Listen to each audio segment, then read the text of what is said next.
بسم الله الرحمن الرحيم. احنا عايزين نقدم لكم برنامج هادف. دلوقتي يا جماعة انا عملت حاجات مهمة قوي. جبت لكم مايك، في مايك باين المايك تمام، وفي لايت سورس مفروض تكون الاضاءة احسن. فاحنا كده عملنا بعض التعديلات من كومنتات الناس. اولا الفيديوهات كانت الحمد لله كويسة جدا، بنشكر كل صحابي وكل حبايبي اللي ادوني شوية فيديوهات. الناس اللي عملت لي بقى سبسكرايب دي ناس على راسي يا جماعة. انا عندي بتاع 1100 فريند، وصل لي بتاع 35 سبسكرايب. ايه ده؟ فين الاصدقاء؟ فين الصحاب؟ فين عشرة العمر؟ كليات ومدارس ومعارف. ايه يا جماعة؟ يا جماعة انا هطلع بيكم. المهم ان شاء الله الفيديوهات الجاية تجيب اكتر واكتر. احنا طبعا انقطعنا فترة، ولكن بسبب ان احنا محتاجين مايك ومحتاجين لايت سورس جبنا الحاجتين دول. فاحنا دلوقتي هنقدر نعمل فيديوهات اكتر. الفيديوهات هتكون بقى محتوى عن كل حاجة، كورة، حاجات اجتماعية، حاجات طبية، حاجات تافهة، اللي هيجي في بالنا كده وفي مزاجنا هنحاول نوصل لكم بيه ان شاء الله، بإذن الله يعجبكم. احنا دلوقتي هنتكلم عن قفشة، او بمعنى اشمل هنتكلم عن الاهلي، مصدر السعادة يا اخوانا. دلوقتي الاهلي مصدر السعادة، الاهلي وبيراميدز وقفشة. ثانية واحدة، واضحة؟ أفوسي الراجل ده يا جماعة صاحب القضية. انا عندي اللوحة دي متعلقة في بيتي ربنا يبارك له. الراجل ده راجل بركة بصراحة. احنا عايزين دايما نوصل على قد ما نقدر لأم قفشة. الست دي ست بركة ودعواتها مستجابة. الراجل لقطاته كلها مضيئة، حاجاته متشافة، ينزل يعمل لقطة بجون مهم وكان عايز يحتفل ويتعصب، بس اللعيبة لحقته الحمد لله. ايه قفشة الحلاوة دي؟ قفشة خد مني الفيديو ده. قلت لكم يا اسطى اني مجنون، من غير اعداء ما اقدرش اعيش. عيني مرفوعه وراسي فوق، وعايش عيشة الدراويش.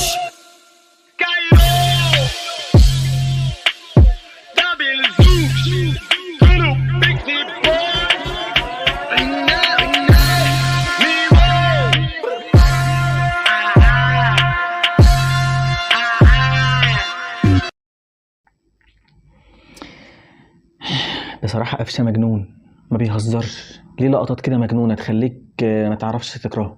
يعمل حاجات وحشة بس يعمل الحاجة الحلوة تبقى حلوة قوي، حلوة قوي قوي يا قفشة. جون جميل وجوانك كلها لا تنسى واهداف جميلة. يا عم ربنا يخليك انت يا عم، وجدد 2-3 يا عم. انت راجل برضو صاحب القضية ويعني عامل لنا فرحة هستيرية من ساعة 9. انت ليك حق تاخد اللي انت عايزه. نيجي بقى لمين تاني؟ حسين الشحات اللي رد في الملعب. هم قعدوا الشيبي، خافوا طبعا ان الشيبي يسلم عليه وبتاع، انما احنا على وضعنا. الراجل اخطأ خطأ في الملعب، التاني وداها محاكم وكبر الموضوع. مفيش مشكلة، جه الملعب هو اللي ركز وعرف يلعب وخد منه في ذا ماتش. فحسين الشحات شابوه. وطبعا ضربة الجزاء اللي هي ضربة جزاء من وجهة نظري، يعني هو بصراحة الترقيصة، لا الترقيصة ملهاش حل. الترقيصة لو اتلمس بس في الترقيصة دي بيلن على طول، مش محتاجة بقى نقعد نفكر ونفسر. ده هو اتمرجح الاتنين اصلا. ده حتى احمد سامي برضه ضربة جزاء عليه. تاكلينج ده خلاص، دي الف ب. اي حد بيرقص الترقيصة دي التاني بيروح معاها بيلن، يعني مش محتاجة اي فقاقة. بس نقول بقى الزملكاوية يعني محروقين. طبعا شكرا كابتن احمد حسام ميدو عشان شجع بيراميدز، لان بجد تشجيع الزملكاويه لبيراميدز خلاهم يتغلبوا. كل ما بيشجعوا فريق ويتحمسوا له بيتغلب. طبيعي تشجع المنافس اللي هو الاهلي. انت مش عايز الاهلي يكسب، فطبيعي تشجع المنافس اللي قدامه. انا مش بلومك، بس مش لازم يعني تطلع وتقعد تقول بقى بيراميدز ومش عارف ايه يا ميدو.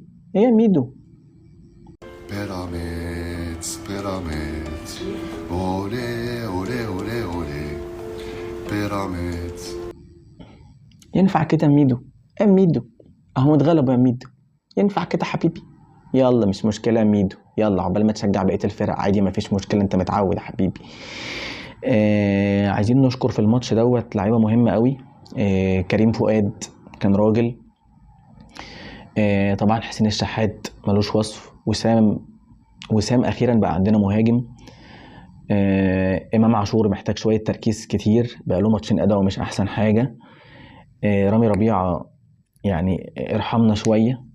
الشناوي ركز شويتين بعد اذنك، يعني بعد اذنك ركز شويتين، بقى وراك واحد احنا واثقين فيه، فانت لازم تركز اكتر من كده. بقيه الفرقه عملت اللي عليها. الموضوع كان ماشي كويس جدا، احنا اللي كنا ماسكين الماتش. الاهلي يستاهل يكسب، الاهلي بيفرحنا. فشكرا لعيبه الاهلي، وان شاء الله الدوري في الجزيره.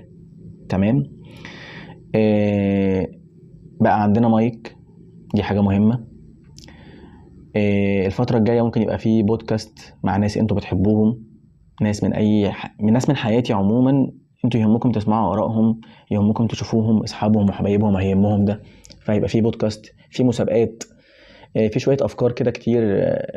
لسه كتير قوي في دماغ الواحد، فهو ممكن كل الافكار دي تطلع بشكل عشوائي، بس هنحاول نكتر في الفيديوهات اكتر. الموضوع لطيف الى حد ما، ان الواحد يقدر يتواصل مع الناس. شكرا ليكم، بحبكم. زودوا سبسكرايب ارجوكم، محتاجين نوصل ل 500 سبسكرايب.